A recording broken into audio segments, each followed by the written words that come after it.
Death has taken our beloved Eleanore Agatstein. Our friends grieve in their darkened world.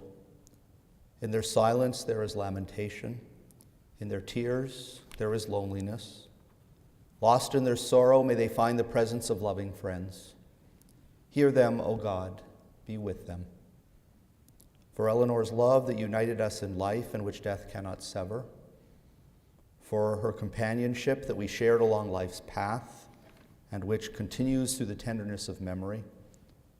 For the gifts of her heart and mind that brought us joy and happiness and is now a precious remembrance. For all these and more we give our thanks to God.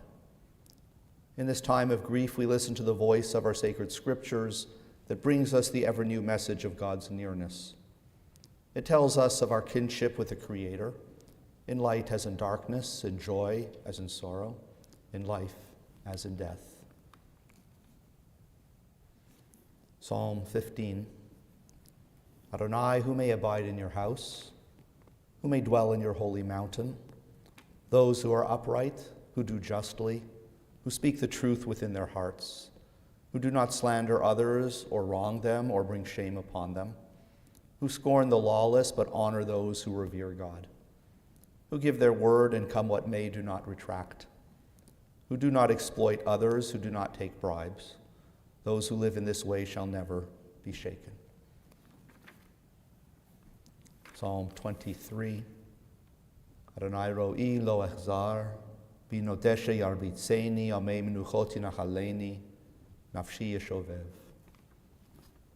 God is my shepherd, I shall not want. God makes me lie down in green pastures, leads me beside still waters, and restores my soul. You lead me in right paths for the sake of your name. Even when I walk in the valley of the shadow of death, I shall fear no evil, for you are with me. Your rod and your staff, they comfort me. You have set a table before me in the presence of my enemies. You have anointed my head with oil, my cup overflows. Surely goodness and mercy shall follow me all the days of my life, and I shall dwell in the house of God forever.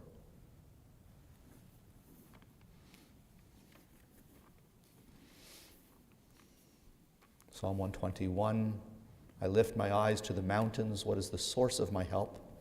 My help comes from Adonai, maker of heaven and earth.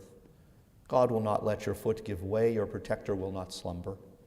See, the protector of Israel neither slumbers nor sleeps. God is your guardian, God is your protection at your right hand. The sun will not strike you by day, nor the moon by night. God will guard you from all harm. God will guard your soul, your going and coming, now and forever. Book of Ecclesiastes, Kohelet wrote, the eye has never ever has its fill of seeing. Young or old, those who depart this life never see enough of this world, never complete their task, never cherish their loved ones enough before they are called home. How they yearn for yet another respite from the final summons, and how we yearn to have them close to us for yet another challenge in our lives, yet another joy, yet another precious moment together. God be now with those whose hearts are broken, because whenever parting comes, it comes too soon. Console them at this hour. Be near to them when light seems distant. Sustain them, O God, until the time of healing. In his sorrow, Job cried out, Adonai natan v'Adonai lakach, Yehi Shem Adonai mevarach.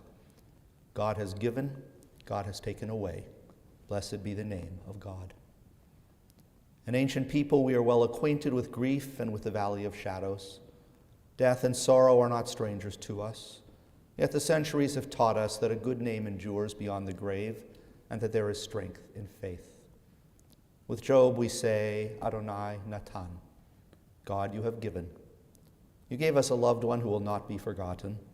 For all that was good and enduring in her life, we offer the deepest thanks of our hearts. Adonai lakach, God, you have taken away. We pray for the strength to turn our broken hearts into an altar of trust before which we acknowledge your sovereignty and love. As we now say, Yehi Shem Adonai mevarach. Blessed be the name of God, now and forever. We have a number of people who want to speak words of loving memory for Eleanore, and I'm going to ask them to come up in this order, just one after the other. If you're coming up together with someone, please do so. And the order will be first son Richard, then grandson Alex, and then granddaughter Laura with great-grandson Noah, and then grandson Dan, grandson-in-law Eric, along with granddaughter Stacy, and then great-granddaughters Carly and Julia, and granddaughter Aviva. The first will be Richard.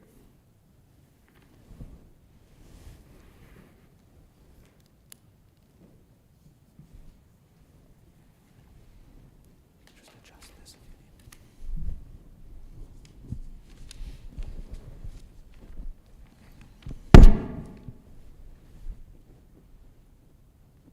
How to think of Mom's passing, or more importantly, her life.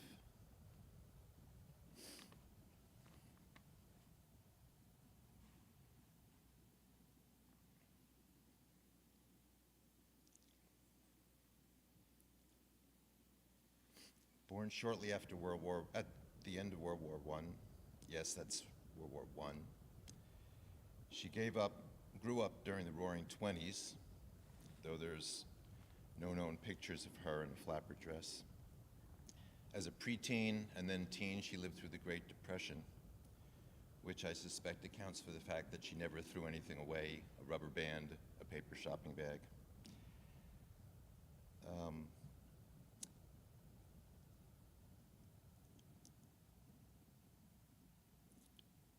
She was a young adult when World War II broke out, a new graduate of Hunter College as the U.S. entered the war. She met my dad, a dashing GI, during the war, when her older brother Stanley, who was dating my dad's sister Ethel, set them up on a blind date, and they became a long-distance couple through the war. As my dad was running a truck convoy from India into China during the war. They married in '45 and promptly contributed to the subsequent baby boom and had a long and loving marriage for almost 50 years. Not unlike most wives and mothers of the day, her life was totally dedicated to family and remained so throughout her life. After her mom, Regina, died in 1982, almost 20 years after her dad, she became the matriarch of the family, and her time and energy and love was focused on initially Margie, Jean, and myself, and then extended to our spouses, Paul, Penny, and Marlon, who she came to regard and love as her own.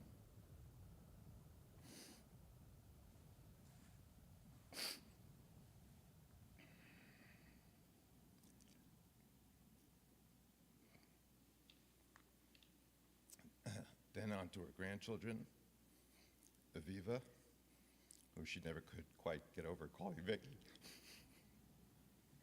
Stacy, Dan, Alex, and Laura, all of whom she loved dearly, and for whom she made great effort to be an integral part of their lives. For them and ultimately their spouses, Sinai, Eric, Anna, and Madison, in addition to her love, she passed along her obsession with sitting up straight, which she often did by gently putting her fingers in the middle of your back and pushing your shoulders up, and many other social and life lessons that she passed along. From there, her love extended to her great-grandchildren, Lana, Julia, Sela, Carly, Jaden, Elliot, Leo, Henry, and Noah, all deeply loved, and all of whom brought her great joy by their very presence in her life for the last 18 years. In addition to her love of and by the extended family, including her siblings Stanley and Harold and their family, and Dad's siblings and their families, and her many nieces and nephews, perhaps the most famous or infamous experience was with her collections. Unlike most, or perhaps all, she didn't buy those things she collected, she borrowed them, which wasn't so bad with hotel ashtrays, or perhaps in those days, of course, hotel rooms had ashtrays, or perhaps a hotel robe, or two, or three, or four. But the highlight, or perhaps lowlight, of her career as a collectionologist came one evening when she and Dad went to an upscale restaurant to celebrate some occasion and had a very fine meal. Mom was enthralled with a beautiful pair of crystal salt and pepper shakers that adorned the table, apparently finding them irresistible. When Dad got up to use the men's room at the end of the meal, Mom quietly slipped them into her purse. The check came. Dad went to pay. The maitre d' walked over to the table and quietly said, "I hope you and Madam enjoyed your meal here tonight, and if you'd like to take the salt and pepper shaker that Madam has home, we'll be happy to add it to your charge, to your bill." My dad, who was a stickler for ethics, was shocked, and needless to say, they didn't leave with the salt and pepper shaker, and that was the end of Mom's collecting career. After Dad's passing in 1983, Mom's greatest concern was not to become a burden to her children, and unsolicited, she decided to move into a continuing care community so that all arrangements would be taken care of without imposing on us. She lived independently for all but the last 2 or 3 years of her life, and that decision was prescient as she needed the skilled nursing towards the end. For those of you that believe in an afterlife, interestingly enough, there's a famous short story by O. Henry called The Last Leaf. Many of the older folks today might know of it. So Mom was starting to fade a couple weeks ago, and shortly after that, the digital picture frame in her room stopped working. My daughter Laura made some comment to the effect of, the picture frame stopped working, and now Grandma's stopped working. Adding to that, yesterday, we got together, the immediate family, we were getting together for Thanksgiving, and Marge's car mysteriously stopped working. First she got locked in the car, then she got locked out of the car, and she got locked in the car, and now it's still stuck in her driveway, immovable by AAA, Lexus, or anybody else. What does that mean? That was early in the morning. Shortly after that, we were getting ready to leave our home in Connecticut, and our refrigerator door wouldn't close.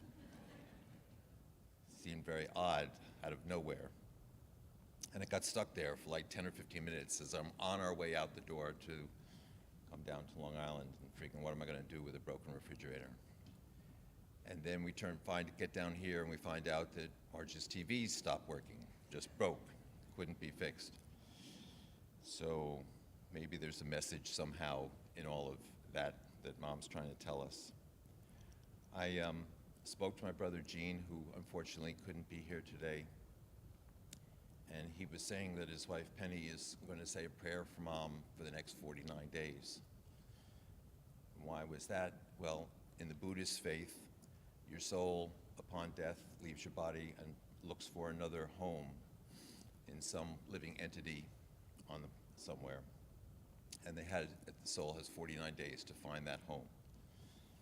So perhaps Mom's soul has something to do with Marge's car, my refrigerator, TV, etc. If she finds a new home, if her soul finds a new home, maybe it'll be in a queen bee or a praying mantis, or perhaps out by Gene in a stately and elegant redwood tree. Mom had a very good life. She was lucky to be extremely healthy for all but the last few years, and then well enough to enjoy her 100th birthday with her family, and her 101st birthday with her family. And only 2 months ago, we all got together to celebrate her 102nd birthday in a beautiful outdoor setting, park-like setting at Jefferson's Ferry where she was living. Along with 30 or so members of her family, it was a beautiful day. While Mom outlived all of her friends and extended family of her generation, she's had a tremendous influence on all of the generations of family that have followed. And she helped create, helped shape with her love and attention, and the wonderful example she set for all of us.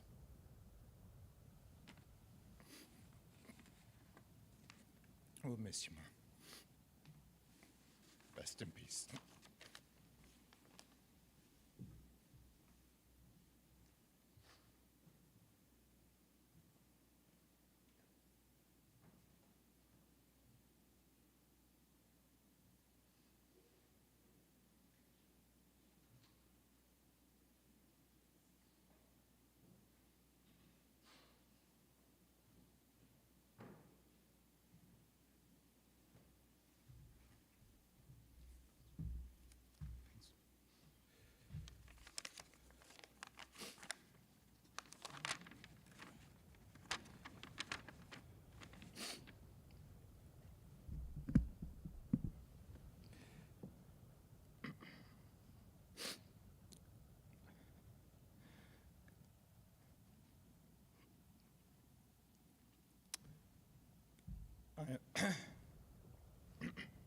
I am blessed to call Eleanore Agatstein my grandma.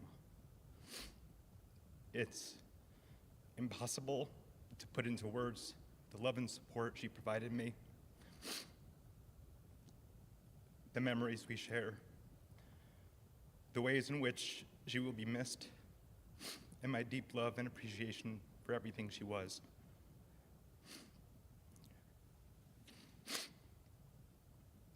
Grandma attended every meaningful event and milestone I can remember, and provided an unwavering sense of love and encouragement. I was thinking about the phrase, "it's impossible to put into words." We use that a lot. But I truly meant it when I was trying to write something here. There are so many things I have, memories I have with Grandma, things I wanted to express today, ways in which she impacted my life, lessons she left with me. And it was hard to try to convey that in a message. And I started to ask myself if that was even the goal. It came to me last night as I was just laying in bed that I was at peace with the fact that I've spent the last 5 days thinking about all of those things. And I've had that conversation with myself. And maybe she's heard that.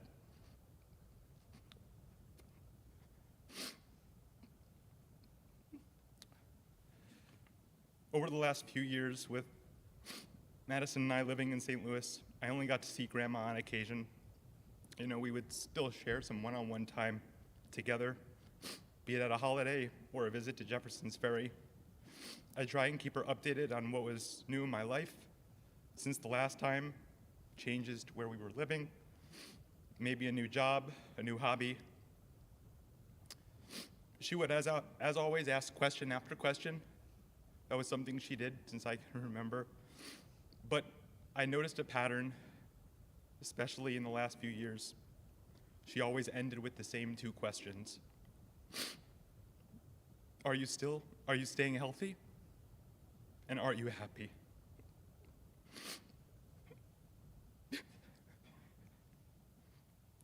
I think these were the questions she ended with because they were the only ones that truly mattered.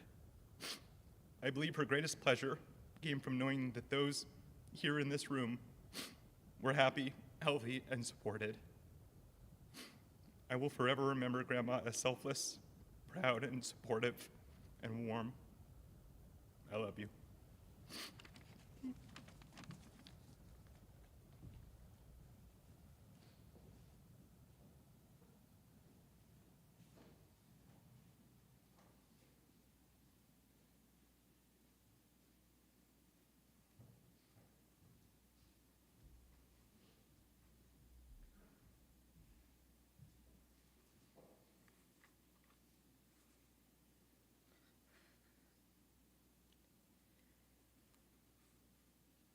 Hello, and thank you for being here to celebrate the life of my grandmother. I am her granddaughter, one of many grandchildren, and I am honored to share a few words with you today. She is why we're all sitting here today. She has taught me many things and has been there for me at each and every milestone. I loved her and still love her very much. From making doodads to frozen grapes to sneaking into your bed in the morning, to the alligator teeth game, to going to Red Lobster, to hearing your witty advice, I will always cherish the times we had together. I remember a family function when I was 3 or 4 years old, and I went to my dad's study. I knew Grandma's purse was there with her lipsticks. I took one out, a pretty pink color, and smeared it all over my lips. I quickly put it back and walked out into the kitchen where everybody was. My mom and dad were very upset with me, but not my grandma. She said to me quietly, "Always wear lipstick before heading out the door." The last visit we had together, Noah gave Gigi a kiss on the cheek. She said she will never wipe the kiss away and she will cherish it forever. Noah told me she still has his kiss. I always admired how graceful and elegant and independent my grandma was, and I hope one day I can resemble her. Your memory will always be with me. I loved her very much and still love her very much.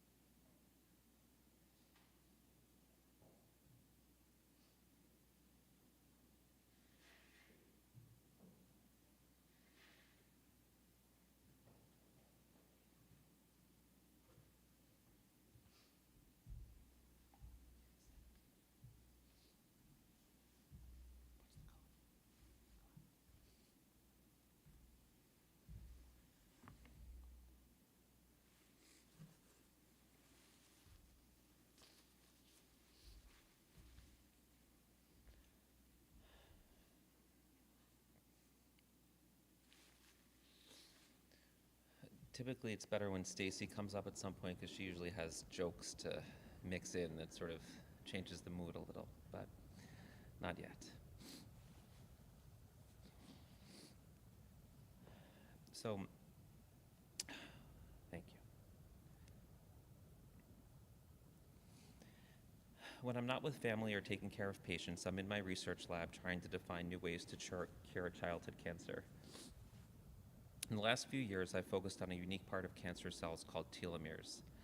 Telomeres are like the plastic bits on the ends of shoelaces that prevent the shoelaces from falling apart. And cancer cells are determined to maintain these telomeres so that they can keep growing and living. And in the lab, we're testing a new drug that can break down the telomeres and thereby eradicate the cancer. And I wind up reading lots of journal articles to stimulate novel ideas, and this was the latest headline that I came across. Being a grandparent helps them live longer. The study looked at 500 adults aged 70 and older and showed that grandparents who babysat had a 37% lower mortality than adults who did not. And when the researchers sought out a biological rationale for this, they found that the cells in this remarkable group of babysitting adults had longer telomere lengths, and therefore their cells and body were going to live longer. And I have to imagine that Grandma had an intuitive understanding of this principle, for in theory and in practice, family was everything, and as we know, she lived until 102. My grandma's meaning in life cannot be reduced to a moment in time because she's so much the meaning in my life. I want to thank my grandma for being the blueprint for how I try to live my life. Tireless and selfless in her devotion to her family, she embodied connection to the past and was the tether to stay present. She was my storyteller, my perspective, and my foundation for belonging and purpose. Her life and her death affect me to the core, and while I'll process this, mourn, and grieve the loss, and learn over time to live without her here, I will one day pick up the phone to call her on my way home from work, as I often do, and realize all over again that she's not here. And yet I'm certain that in some way she managed to achieve the nearly impossible feat of being with me forever. I'm truly grateful for what she leaves with me, for my children, and for all of her family. An indelible map for how to live well. If those of us who knew her took a poll to list her values and priorities, our data sets would certainly fit together. Thank you, Grandma, for teaching us so much about life, about role modeling, kindness, compassion, making meaning, and accepting what is, being present to those we love. My grandma gave me all these gifts. Quick story, many years ago for a special birthday, maybe 85, 80, 102, I don't know, it wasn't that one, but we came up with what I think we all would still say is probably the most perfect, beautiful gift that we could have given her. Kids and grandkids and family members were scattered all over the country at the time, college, East Coast, West Coast, and we came together surprising her to gather all in one place. So much to Sinai's dismay, we tied ribbons and bows to our head, and we were the surprise for her for the birthday. And it was really the gift of presence, and she was never more happy or more aligned with her true spirit than when we were all together, and we got it right that day. So,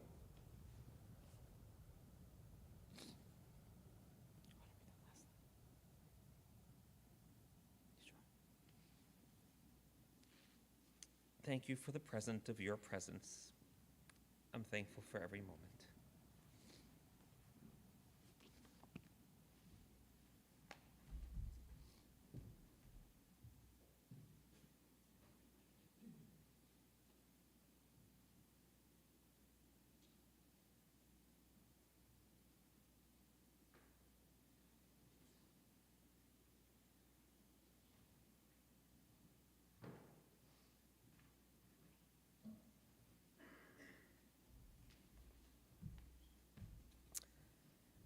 So much of what I've learned in and about life, I've learned from my grandma.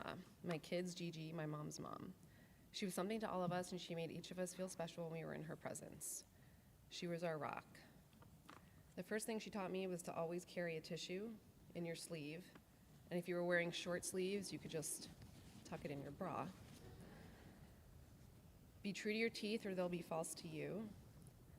She taught my brother and me how to sew on a button the first night we spent in Israel together. Not exactly what we expected after 24 hours of travel, but now we know how to sew on a button. Never wish for something you might not want, such as an alligator as a pet, because it might arrive in a cigar box and grow really big teeth really fast, and then you'll have to donate it to the Bronx Zoo. It's a true story, which I think everybody knows at this point. You have one short chance in life when you're a rose in your 20s, and it doesn't last forever. I remember her telling me when I was about 22 that now is my time as a rose. Go out, find a mate, and get married soon. Like Laura said, she taught me never, ever go out without lipstick. In fact, she took me shopping for my first lipstick at a department store cosmetics counter and made her displeasure known when she saw me or any of us without lipstick. She taught me to eat everything, but eat small amounts and small bites and savor everything. She taught me the importance of being present and a real conversation. She taught me if you're going to walk, make it a pace that's beneficial to your health.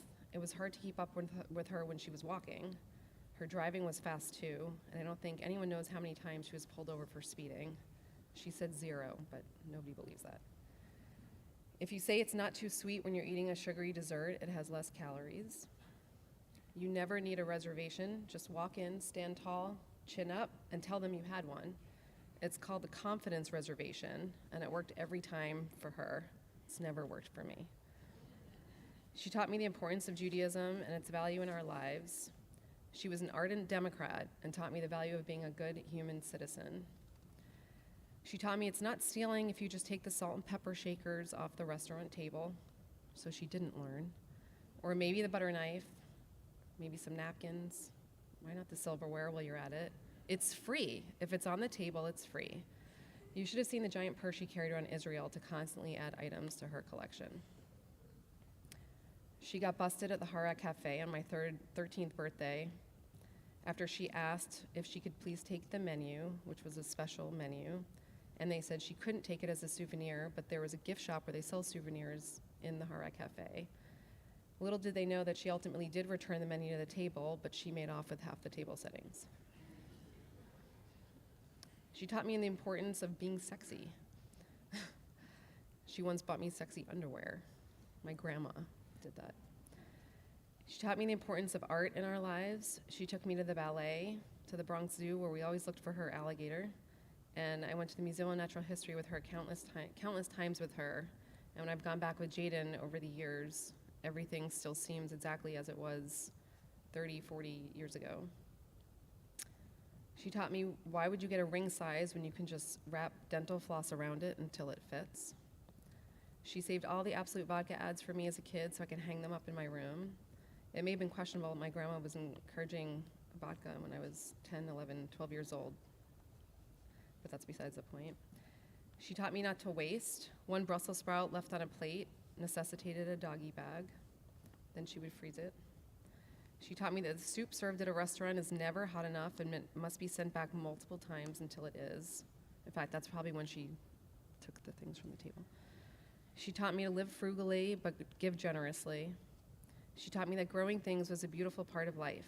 She always had plants around her, and she would grow new ones with cuttings from aging ones. She didn't care for fauna, didn't particularly like animals, but she loved flora. She was a rock, but I also think of her now more like a plant. I have a cutting of a plant of hers, and it's in a little vase from China. And I like to think that we're all a plant cutting from her, all propagated from her, and all a branch of her. She was our matriarch, our OG plant, original in social media speak. We are all a piece of her, and she will live on in all of us. She is a part of all of us, and I like to think we'll pass her wisdom, humor, democratic and Jewish values along to our children and theirs.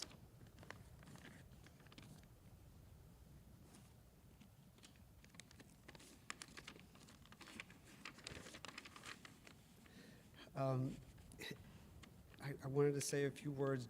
Gigi was the grandmother I always wanted.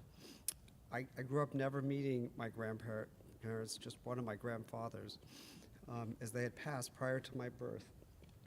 She was wise, glamorous, always positive, and always well-mannered.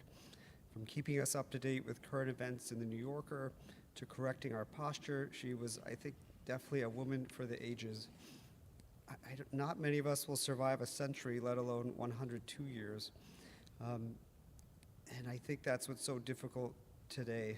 She just seemed totally indestructible with her uncanny ability to tolerate and recover from life's ordeals. Who has spine surgery in their 90s? COVID's original strain barely impacted Ellie. I think both physically and mentally. And I think today just marks a truly celebration of a remarkable person. We were all better for knowing her and loving her as she challenged us to be better versions of ourselves and to have grace and poise in our actions always. So I want to thank her for being a grandmother to me, for being a great grandmother to Carly and Jaden. I know Stacy and our family will truly miss you, but never forget you.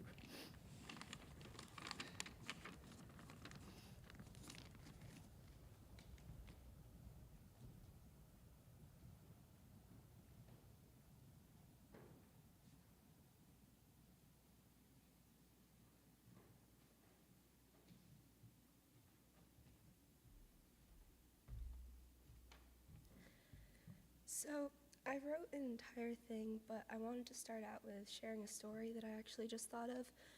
When I was about maybe 5 or 6, I would go over to her apartment in where she was living, and she would teach me how to sew. And I don't completely remember how to sew now, because I was very little and I never stuck with it, but one day I came over and she had these stuffed animals, but I don't really know. I was always a huge fan of stuffed animals, so one day I brought one of my stuffed animals for her, and I gave it to her, and I asked her, and she asked me, like, why are you giving this to me? And my answer was, I never want you to be lonely. And she was never, ever lonely. You can see that she has this entire family and all these friends throughout her entire life that cared about her and that loved her and that will always love her. So now I'll read this. Dear Gigi, where is one even supposed to start when they write a letter to their inspiration who will never get to read it?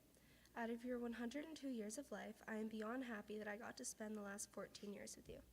You have been my inspiration for my entire life, and I want to be just like you when I'm older, smart, pretty, and happy. Every single time I came to visit you, you never ever forgot who I was, just like I'll never forget how special you are to me.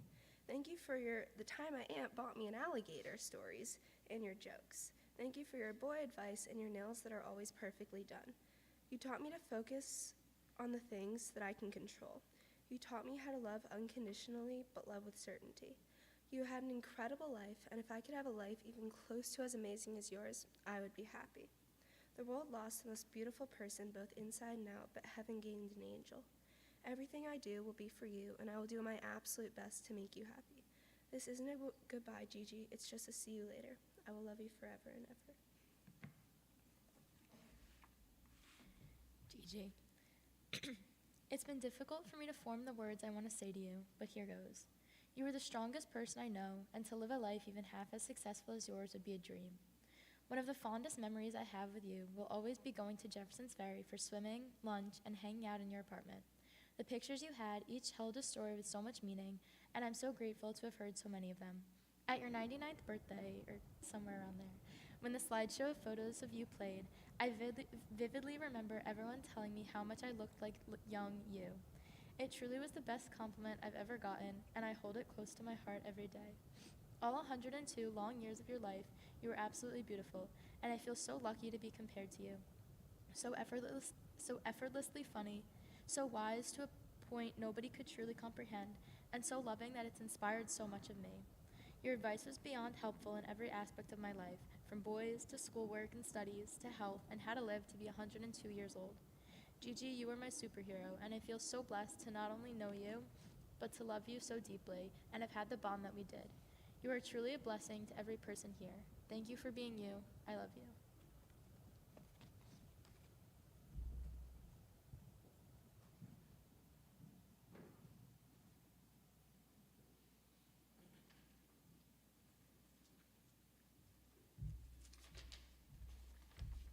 This is the last one, and I'm pretty short, in addition to being short.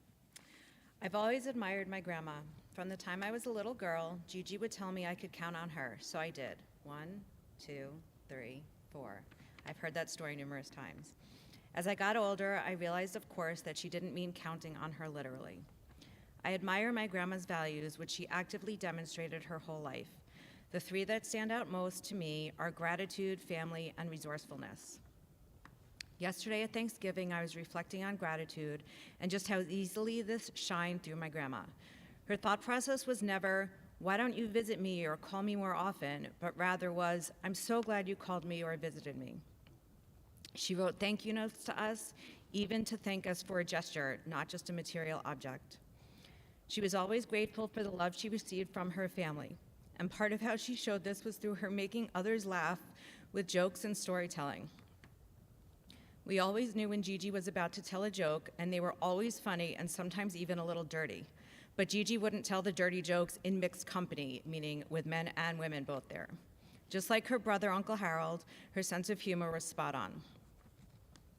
Gigi's dedication to family is another value she passed down over the generations. She absolutely loved being around family, as every single person has stated in some way.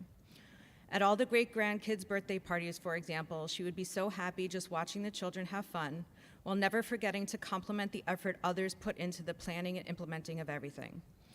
For many years before my grandfather died, she devoted countless hours visiting him and making food for him in all her little saved yogurt or applesauce containers covered in plastic wrap with a rubber band to seal it or to hold it in place, bringing a thermos of hot coffee with her to share with my grandpa daily. Which brings me to her never-ending resourcefulness.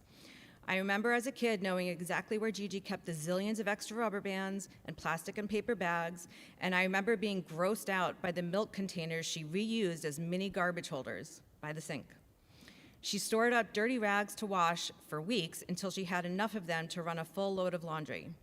As an adult, when she came to my home, she inevitably said, "Put me to work," so she could be as helpful as possible.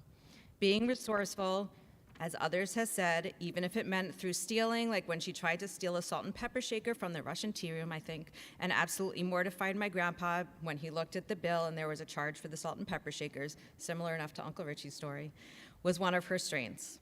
I had the honor of cuddling with Gigi in her bed and holding her hand as she peacefully passed away. She persevered through so much, and I know she would be comforted and grateful for all of those she loved and who loved her like you all here today.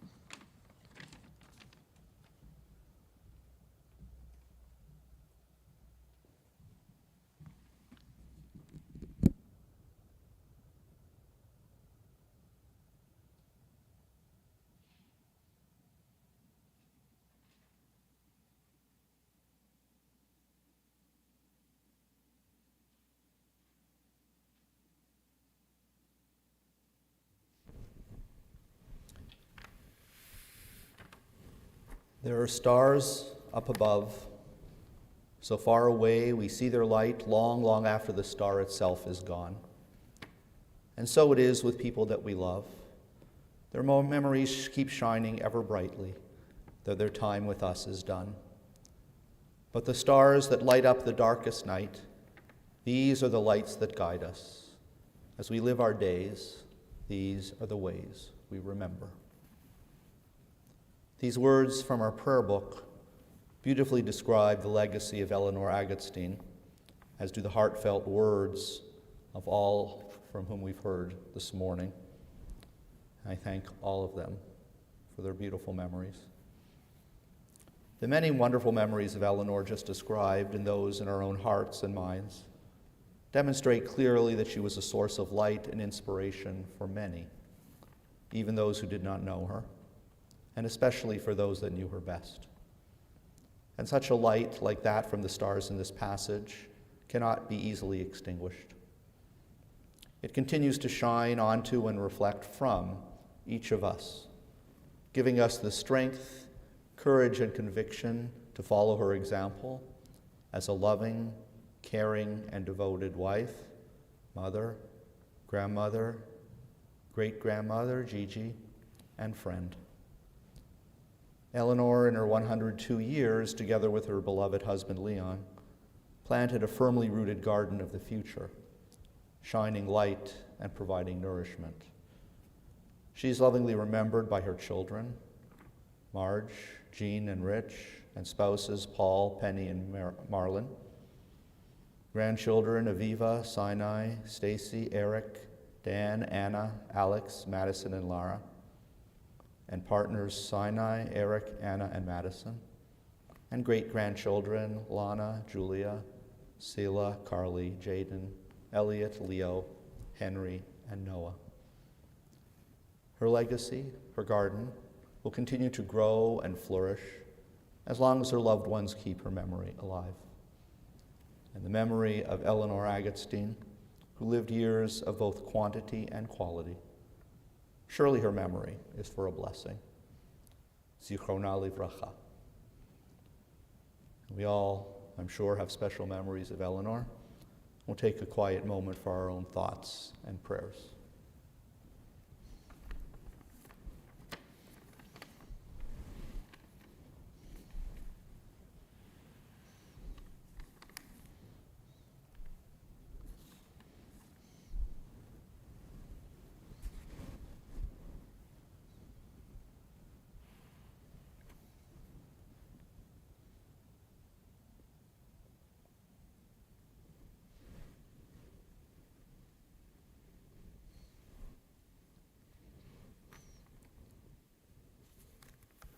Please rise.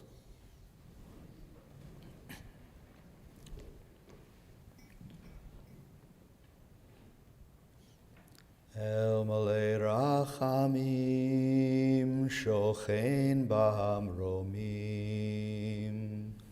hametzei menucha nechona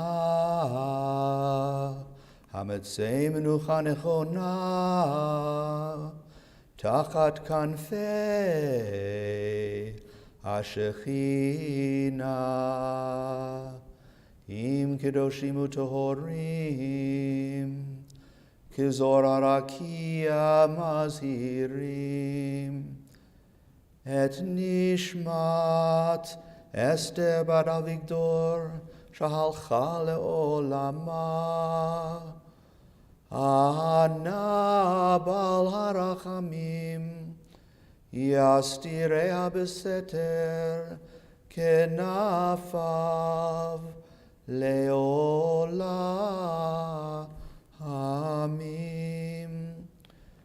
ויצרור בצרור החיים את נשמתה. אדוני הוא נחלתה, ותנוח בשלום על משכבה. ונאמר, Amen.